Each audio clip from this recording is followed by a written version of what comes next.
Hello बच्चों, स्वागत है आप सबका हमारे आज के इस नए वीडियो में। और आज बेटा मैं आपके लिए एक स्टैंडर्ड बुक को सॉल्व करने वाला हूं। उसके कुछ सवाल मैं आपको करवाऊंगा।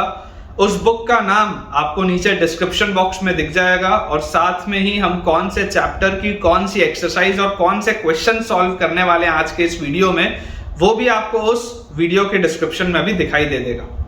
आप बेटा अगर कोई और बुक भी चाहते हैं कि मैं सॉल्व करूं तो मुझे कमेंट्स में बताइए कि सर ठीक है, आप ये वाली बुक तो सॉल्व कर ही रहे हैं, लेकिन इसके अलावा आप हमारे लिए एक अन्य बुक भी सॉल्व करिए। तो अगर आप ऐसा चाहते हैं तो मुझे कमेंट्स में बताइए, ताकि मैं आपके लिए उस बुक के भी सॉल्यूशंस लेके आ पाऊं। जो रेलेवेंट थ्योरी है वो ऑलरेडी बेटा चैनल पर अपलोडेड है। ठीक है, जिस चैप्टर को अभी हम करने वाले हैं उस चैप्टर का नाम है लोगैरिथम, जो कि जनरली क्लास 11th में सबसे पहला चैप्टर होता है जो पढ़ाया जाता है।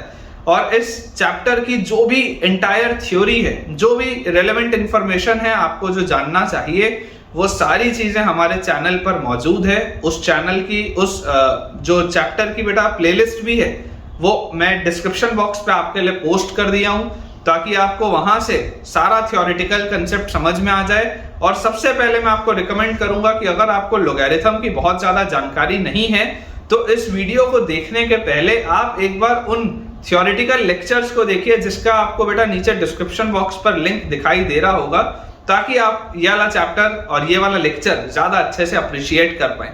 क्योंकि इसमें मैं आपको सिर्फ सवाल कराऊंगा, काम की चीजें बताऊंगा, लेकिन डिटेल्ड थ्योरी इस लेक्चर में नहीं होगी। छोटा सा वीडियो है, 4-5 अपन आज सवाल बनाएंगे। तो चलिए स्टार्ट करते हैं बच्चों अपने आज के पहले सवाल के साथ। ये एक्सरसाइज 1 का क्वेश्चन नंबर 1 है। जैसा मैंने बोला डिस्क्रिप्शन बॉक्स में मैंने सारा इंफॉर्मेशन दिया हुआ है। जो बेटा पहला सवाल अपने पास दिया है, फर्स्ट क्वेश्चन लिखा हुआ है कि हमें सॉल्यूशन सेट बताना है। सॉल्यूशन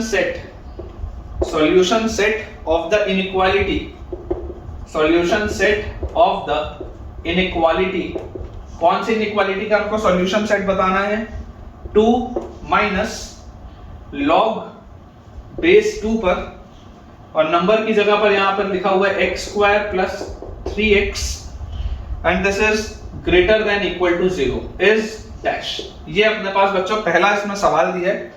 ठीक है, अब अपन इसको सॉल्व करते हैं। देखिए आपके पास इस इनइक्वालिटी को सॉल्व करना है, तो आपको सबसे पहले तो इनइक्वालिटी सॉल्व करना आनी चाहिए और लोगैरिथम की बेसिक प्रॉपर्टीज पता होनी चाहिए। तो जल्दी से आप हमारे थ्योरेटिकल लेक्चर्स को भी देखें। यहां से बच्चों देखो, मुझे बहुत क्लियरली एक बात समझ में आती है कि ये सवाल डिफाइंड कब होगा। लॉग की एक प्रॉपर्टी होती है कि लॉग के आगे जो नंबर लिखा होता है ये नंबर हमेशा पॉजिटिव होना चाहिए। सबसे पहली प्रॉपर्टी तो यही। तो अगर आप इसे सॉल्व करेंगे तो जो मोस्ट बेसिक चीज हमको सबसे पहले क्या लिखना पड़ेगा कि x स्क्वायर प्लस 3x को तो सबसे पहले पॉजिटिव होना पड़ेगा। अगर ये डिफाइंड ही नहीं हुआ तो सवाल ही बेकार हो जाएगा। तो x स्क्वायर प्लस 3x को अगर मैं पॉजिटिव बोलता हूं तो यहां से आ जाएगा x times x plus 3 is greater then 0। Number line बनाएंगे इनइक्वालिटी सॉल्व करने के लिए। यहां से क्रिटिकल पॉइंट्स आएंगे -3 और 0। This is positive, negative, positive. तो बच्चों x अपने पास आ जाएगा, x बिलोंग्स टू -इंफिनिटी से लेकर -3 और यूनियन 0 से लेकर इंफिनिटी। सबसे पहले तो अपने को ये चीज आती है समझ में कि -इंफिनिटी से -3 और 0 से इंफिनिटी आपका x इस वैल्यू सेट में होना चाहिए। इसको अपन एक ऐसा बॉक्स बना देते हैं ताकि हम इस सॉल्यूशन को भूल ना जाए।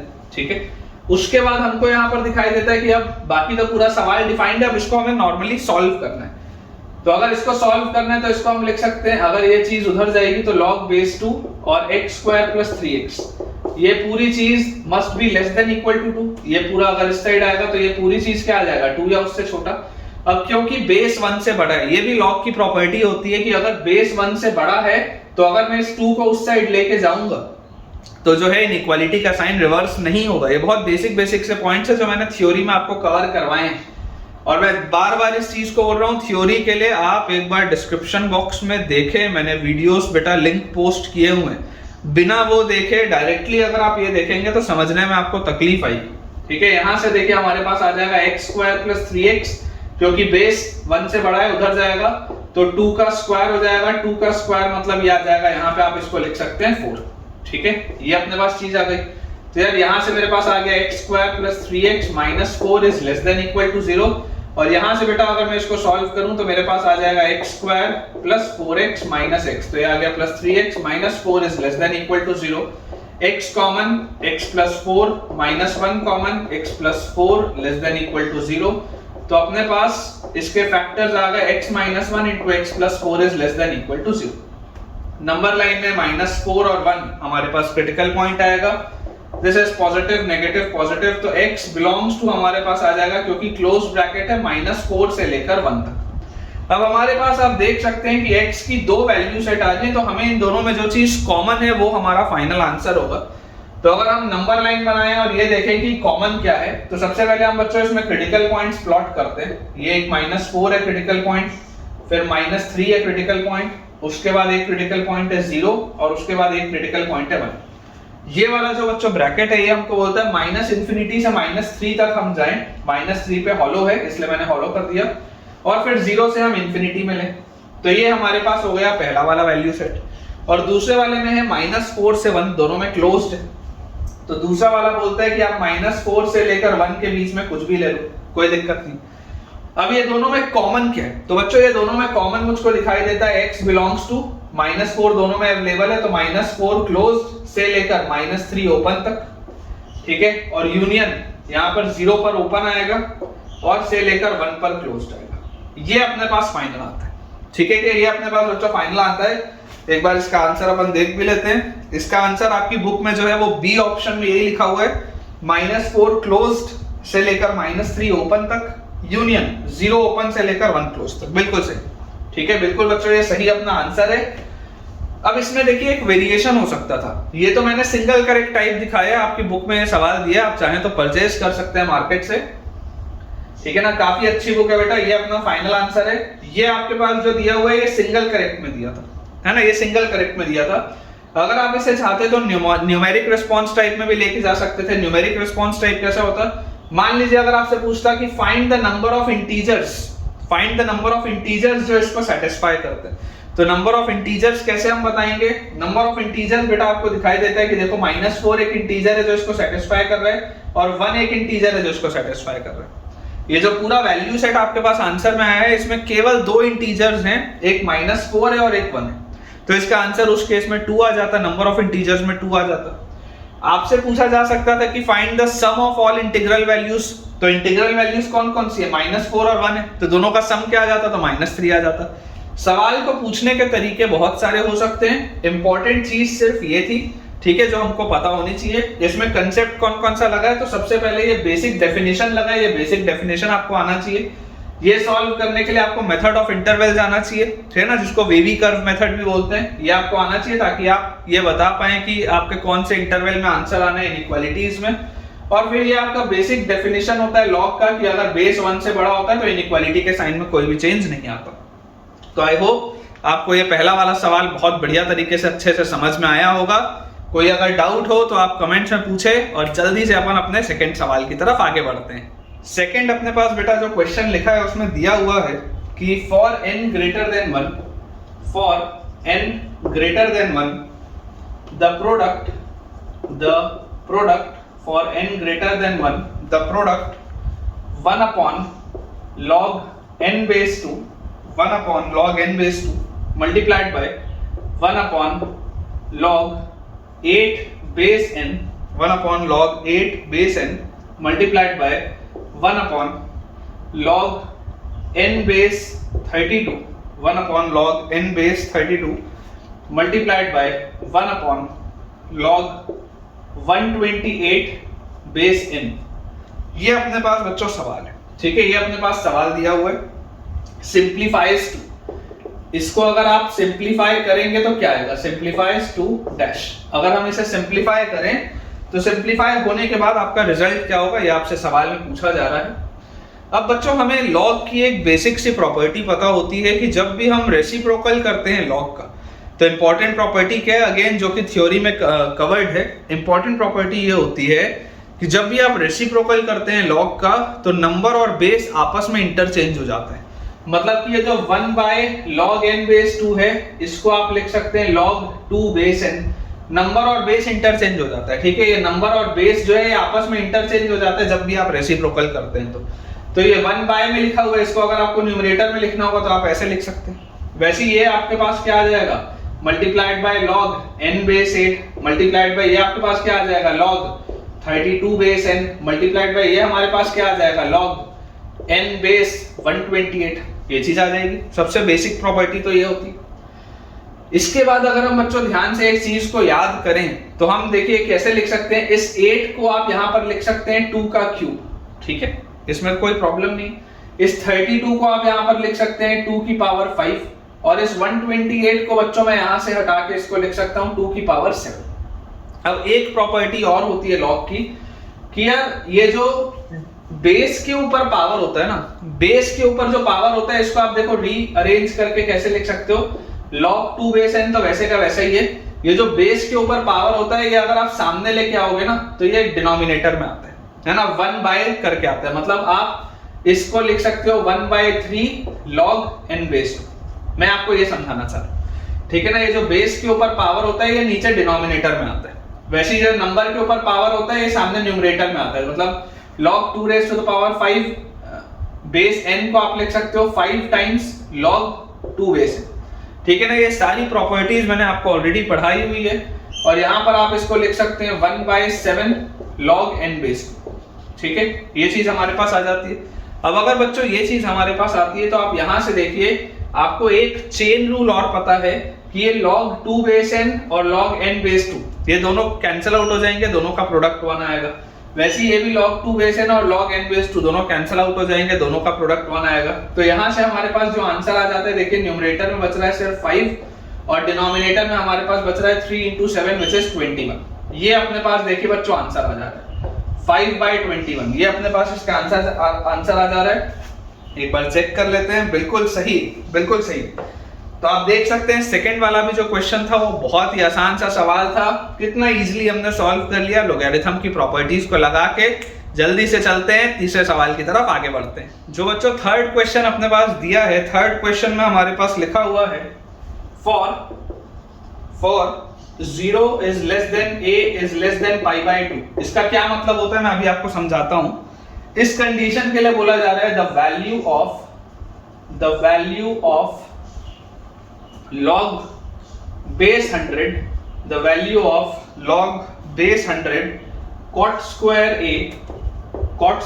a multiplied by cos square a multiplied by cos square a divided by cot square a minus cos square a divided by cot square a minus cos square a is equal to dash। Basically ये बच्चों जो सारे के सारे वो single correct type के questions हैं, इनमें 4 ऑप्शंस दिए हुए हैं। अब आप इस बात को समझें कि बेटा ये जो चीज लिखी है इसका मतलब होता है कि आपका जो एंगल ए है वो फर्स्ट क्वाड्रेंट में, angle A is in the first quadrant, ये इसका मतलब होता है ना। बहुत बेसिक सी ये ट्रिग्नोमेट्री है, अगर आप चाहें तो उसे भी मेरे ट्रिग्नोमेट्री के प्लेलिस्ट में जाकर देख सकते हैं। और क्लास 10th के लेवल की ट्रिग्नोमेट्री है तो कोई बहुत बड़ी बात नहीं है, मैनेजेबल है। देखें आप इसको ध्यान से समझने की कोशिश करें कि यहाँ पर देखिए अगर हम इसको समझने की कोशिश करें तो हमें यहाँ पर क्या दिखता है कि इसको हम लिख सकते हैं log बेस 100। अच्छा अब यहाँ पर देखो क्या है, cot square a into cos square a। ये जो cot square है इसको मैं क्या cos square a divided by sin square a ऐसा लिख सकता हूँ। तो जवाब है बिल्कुल लिख सकते हैं सर, कोई बात ही नहीं है इसमें तो। अच्छा उसके बाद cos square a लिखा हुआ है, इसको भी लिख लेते हैं, कोई दिक्कत नहीं है। उसके बाद नीचे हमारे पास क्या अगेन cot square a, मैं बोलूंगा आप फिर से लिख लो cos square a by sin square a, कोई दिक्कत की बात ही नहीं। और माइनस cos square a ये हमने लिख लिया, ठीक है क्या, ये हमने लिख लिया। अब जैसे ही मैंने इस चीज को लिखा तो मुझे यहाँ से समझ में क्या आता है, मुझे यहाँ से ये बात समझ में आती है कि यार इसको अगर मैं थोड़ा सा रीअरेंज करूं, थोड़ा सा रीस्ट्रक्चर करूं, इस डिनोमिनेटर को आप ध्यान से देखिए। डिनोमिनेटर को अगर आप ध्यान से देखेंगे तो आपको दिखाई देगा कि आप cos square a तो बाहर निकाल सकते हैं कॉमन, ठीक है। तो अपन ऐसा करते हैं, यहीं पर अपन cos square a निकालते हैं बाहर। अब आप अंदर देखो, अंदर आपके पास क्या बचता है, तो अंदर आपके पास बचता है 1 by sin square a minus 1, ये आपके पास अंदर बचता है, ठीक है। इसको देखो मैं यहाँ पर लिख लेता हूँ log base 100 और यहाँ पर हमारे पास लिखा हुआ है cos square a। इस एक cos square a को आप इस एक से काट दो तो यहाँ पर आपके पास आ गया cos square a divided by sin square a और डिवाइडेड बाय, यहाँ पर देखो आप इसको लिख सकते हो अगर आप एलसीएम लोगे तो 1 और ये माइनस sin square a, मतलब अगेन ये भी क्या आ जाएगा cos square a by sin square a। बहुत आसान सा कैलकुलेशन है ना। एलसीएम आप जैसे लेंगे तो न्यूमरेटर में आएगा 1 माइनस साइन स्क्वायर, डिनोमिनेटर में आएगा sine square, 1 minus sine square मतलब कॉस स्क्वायर होता है, तो ये चीज आ गई। यार ये तो पूरा ही कैंसिल आउट हो गया, पूरा कैंसिल आउट हो गया, मतलब ये क्या लिखा है, ये तो मेरे पास लिखा है log 1 बेस 100, और log 1 बेस 100 क्या होता है, अगर इस नंबर की जगह 1 आ गया तो चाहे आप बेस कुछ भी रख दें, इसका आंसर हमेशा ही क्या आएगा, 0। हमेशा ही हमारे पास आंसर क्या आ जाएगा, 0। तो इसका आंसर भी बिल्कुल सही है, ए ऑप्शन हमारे पास दिया हुआ है और हमारा आंसर आ चुका है। बोर्ड अपना क्लियर करते हैं, फोर्थ क्वेश्चन की तरफ आगे बढ़ते हैं। सो बच्चों आज का लास्ट सवाल अपन देखते हैं, फोर्थ क्वेश्चन देखते हैं और फिर अगले वीडियो में उसके आगे के भी क्वेश्चंस देखेंगे। और आपको जो भी क्वेश्चंस और चाहिए हो या जो भी बुक आप चाहते हैं मैं सॉल्व करूं, आप मुझे कमेंट से बताइए, मैं बिल्कुल आपके लिए वो बुक के सॉल्यूशंस लेके आऊंगा। तो हमारे पास आज के लेक्चर का लास्ट क्वेश्चन है क्वेश्चन नंबर 4, जिसमें हमको दिया हुआ है number of values of x, number of values of x, number of values of x satisfying the equation, number of values of x satisfying the equation, number of values of x satisfying the equation 5 multiplied by 3 raised to the power log x base 3, 5 multiplied by 3 raised to the power log x base 3 minus 2 raised to the power 1 minus log x base 2 is equal to 3 is dash। ये अपने पास सवाल है, आपको number of values of x बतानी है जो कि इस इक्वेशन को सेटिस्फाई करते हैं। अब हमें एक बात पता है कि ये जो पूरी चीज है, ये पूरी चीज रिड्यूस होके क्या आएगी, फंडामेंटल बेटा थ्योरम है लॉगरिथम का, आप सबको ये पता होना चाहिए, ये पूरी चीज रिड्यूस होके x आएगी, ठीक है। तो ये हमारे पास बेसिकली लिखा क्या हुआ है, ये अपने पास लिखा हुआ है 5x माइनस, अब इसको आप देखो क्या लिख सकते हो, 2 raise to the power 1 minus log x base 2 है। क्या इसको मैं थोड़ा ऐसा लिख सकता हूं क्या कि 2 raise to the power log x base 2, सोच के देखो, and this is equal to 3। क्या इसको मैं ऐसा लिख सकता हूं, ये 2 रेज़ टू द पावर 1 को ऊपर लिख लिया और क्योंकि ये माइनस है तो इसको मैंने डिवाइड करके लिख लिया, बिल्कुल लिख सकते हैं। अब ये जो पूरी चीज है ये भी आपके फंडामेंटल थ्योरम ऑफ लॉगरिथम की वजह से क्या आएगा, ये भी x के बराबर आएगा। बेसिकली जब भी ये वाला बेस और ये वाला बेस सेम होता है तो ये आंसर आता है ना, तो x आता है। जब भी ये वाला बेस और ये वाला बेस सेम होता है तो ये आंसर आता है x, है ना। ये थ्योरम है, अपन ने इसका डेरिवेशन भी देखा हुआ है। आई अगेन रिपीट, आप हमारे थ्योरेटिकल वीडियोस को चेक करें, बहुत डिटेल वीडियोस हैं, बहुत ही बढ़िया वीडियोस हैं। यहां से हमारे पास आ जाएगा 5x minus 2/x is equal to 3, ये चीज अपने पास आती है। अब इसमें एक इंपॉर्टेंट चीज है जो हमको समझनी पड़ेगी कि देखो बेटा x जो है, ओरिजिनल सवाल में x कहां पर लिखा है, ओरिजिनल सवाल में x लिखा हुआ है log के साथ। तो अगर ओरिजिनल सवाल में x log के साथ लिखा हुआ है, इसका मतलब x must be greater than 0। x को आप किसी भी कीमत में 0 से छोटा नहीं ले सकते, अदरवाइज ओरिजिनल सवाल जो है वो डिस्टर्ब हो जाएगा। तो यहां से अगर हम इसे सॉल्व करें तो हमारे पास आएगा 5x square minus 2 is equal to 3x, और इसको हम लिख सकते हैं 5x square minus 3x minus 2 is equal to 0। Simple सा क्वाड्रेटिक है, सॉल्व कर लेते हैं। तो इसको अगर मैं फैक्टराइज करूं तो 5x square minus 5x plus 2x minus 2 is equal to 0। 5x अगर हम कॉमन लेंगे तो x माइनस 1 प्लस 2 अगर हम कॉमन लेंगे तो x minus 1 is equal to 0। तो यहां से हमारे पास जो बेटा फैक्टराइजेशन इसका होगा that will be 5x plus 2 multiplied by x minus 1 is equal to 0। तो x की वैल्यू हमारे पास आएगी माइनस 2/5 और x की वैल्यू हमारे पास आएगी 1। अब ये बात हमको पता ही है कि x पॉजिटिव होना चाहिए, तो ये तो गलत हो गया और ये अपने पास आंसर आ जाएगा। तो बोला जा रहा है number of values of x की कितनी वैल्यूज होंगी, तो x की केवल एक वैल्यू होगी और वो वैल्यू भी क्या होगी, 1 के बराबर होगी। There is only one possible value of x, ठीक है ना, there is only one possible value of x। तो इसका आंसर भी जो हमने निकाला है वो बिल्कुल सही, ठीक है, बिल्कुल सही होगा। तो आज हमने 4 सवाल किए पहली एक्सरसाइज के। अगले लेक्चर में आपसे फिर मिलेंगे आगे के सवालों के साथ। कोई भी अगर आपको डाउट हो तो आप बिल्कुल बेखौफ होकर मुझसे कमेंट में पूछें, और जो भी आप और बुक्स चाहते हैं मैं आपके लिए इस चैनल पर सॉल्व करूं, आप मुझे जरूर रिकमेंड करें कमेंट सेक्शन में। आज का अगर आपको बच्चों ये वीडियो पसंद आया हो तो वीडियो को जल्दी से लाइक करें, अपने दोस्तों के साथ इस वीडियो को और इस चैनल को शेयर करें और प्रमोट करें इस फ्री कंटेंट को, ताकि उन सब का भी मैथ्स का फोबिया दूर हो पाए और सबका बेनिफिट हो जाए। Thank you.